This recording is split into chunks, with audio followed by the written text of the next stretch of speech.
Bismillahirrahmanirrahim. Assalamu alaikum. Welcome back to video lecture series for course number 402 Regional Geography. We are referring to the book Geography, Realms, Regions and Concepts by H.J. Dibla, Peter O. Muller and Jan Midgman for these lectures.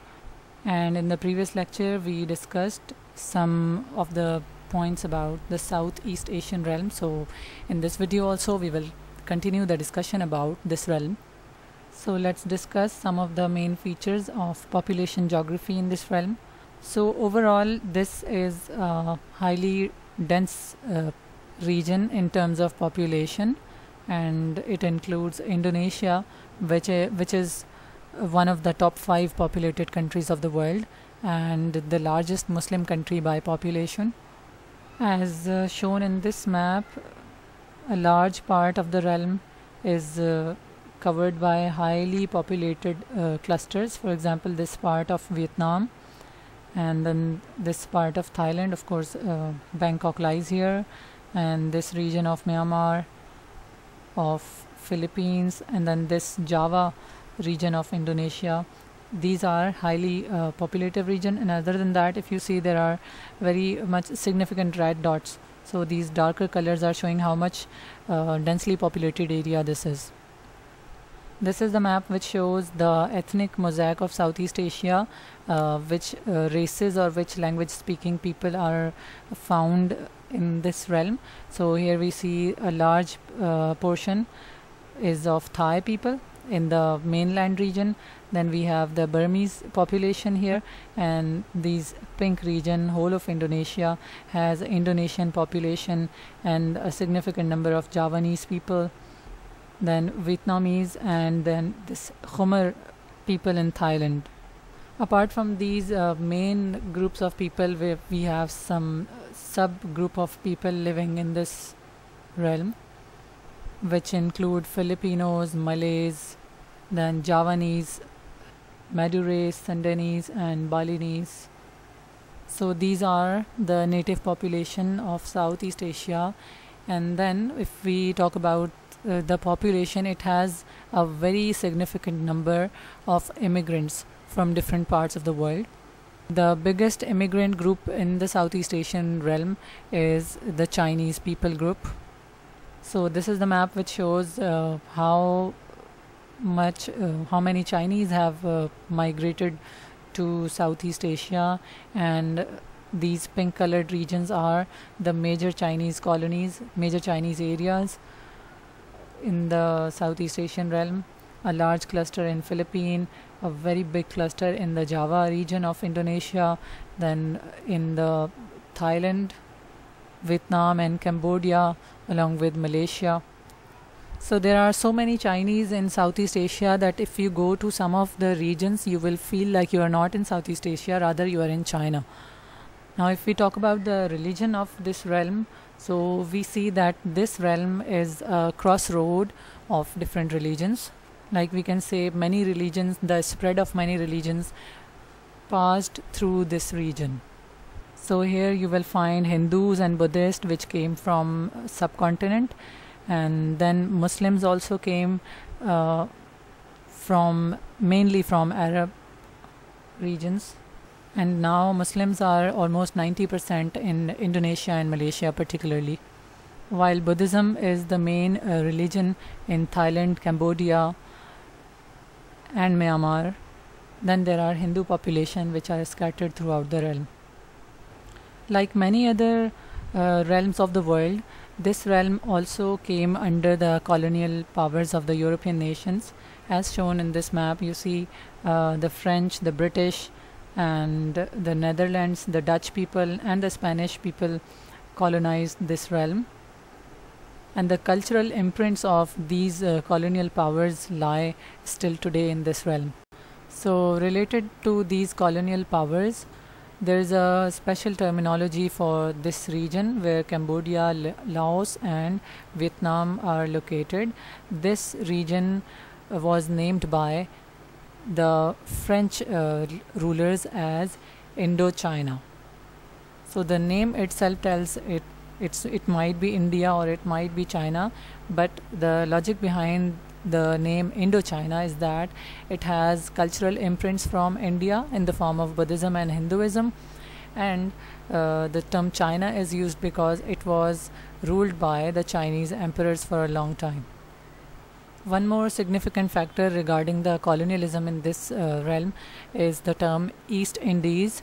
The Dutch people from Netherlands call this region as East Indies, just like when Columbus was on his way to find India, but he discovered the Caribbean islands, so he named those Caribbean islands as West Indies. Similarly, this region was named as East Indies by the Dutch people, and this area is also called as Spice Island by the Dutch because of the rich supply of black peppers, cloves, cinnamon, nutmeg, ginger, turmeric, and other spices. So now the economic and political aspect. So economically, we can say that Southeast Asia has some of the leading world emerging markets, which include Singapore, Malaysia, Thailand, and Brunei. Brunei is the richest country of the realm, followed by Singapore and then Malaysia. Brunei is a tiny oil state and it has huge reserves of gold in it, while Singapore is a micro state and its size is roughly 619 square kilometers. Such a small country this is, but the economy is huge because of the fact that it has the world's largest container port. So one important organization in Southeast Asian realm is ASEAN, ASEAN, which stands for Association of Southeast Asian Nations. This is the organization which was initially built for maintaining peace in the realm, and then later on this organization took part in economic activities by forming AFTA. So AFTA is ASEAN Free Trade Agreement. So all the countries of Southeast Asian realm are part of ASEAN and AFTA except East Timor. So it has 10 members and the realm has 11 countries. ASEAN had been trying to maintain peace in the region, but there are few issues which could not be solved by ASEAN, just like the issue between the border of Cambodia and Thailand, then the dictatorship in Myanmar and ethnic killing of Muslims over there, then the issue of man-made bushfire in Indonesia. Since this realm is a discontinuous piece of land, so the border among the countries in the water has been a challenge. So this map shows how the border in the sea is defined by different countries. In terms of political geography, this realm has a variety of boundaries. The boundaries which are physiographic based on physical feature, then the boundaries which are ethno-cultural, then the boundaries which are geometric. So these are some of the political boundaries found in the Southeast Asian realm. So this is the antecedent boundary. So it's the boundary which was there even before the human settlement came. So a forest is there along this antecedent boundary between Malaysia and Indonesia. Then this is a subsequent boundary. It's a boundary which has undergone a lot of changes throughout the period of time, and then it has settled for the time being. Then this is a superimposed boundary. It's kind of a boundary which does not have much cultural differences along its two sides, but it is imposed by the colonial powers. That's why it's a straight line. And then here we have a relict boundary. This is a boundary which does not exist anymore. So this was the boundary between the northern Vietnam and southern Vietnam, but now it has been dissolved. So we see there is a diversity of political boundaries in this realm. And then here we see that this realm has a variety of the shapes of states. So this is a compact state, a circular one, roughly circular one. The Cambodia, then Thailand is a protruded state. A part is protruding outwards.